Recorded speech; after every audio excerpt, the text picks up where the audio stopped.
I argue that mere atheists are still trapped in a theistic mindset.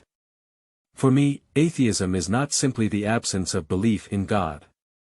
True egoistic freedom requires abandoning the very notion of belief altogether, including disbelief in God.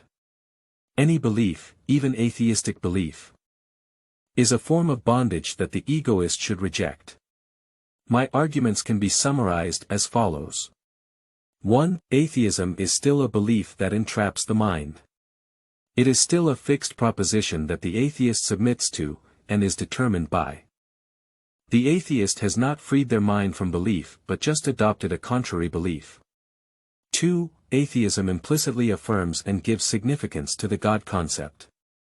By making atheism one's defining belief, one shows that God still exercises power over one's thinking, even if in a negative way.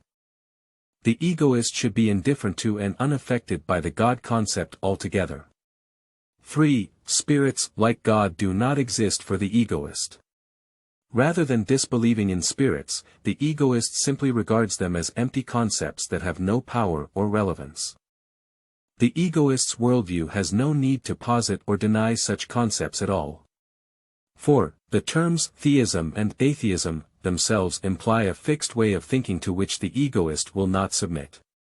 The egoist's thinking is irreducible to any ideological ism. The egoist does not define themselves in opposition to theism by adopting an atheistic belief. They do not define themselves at all.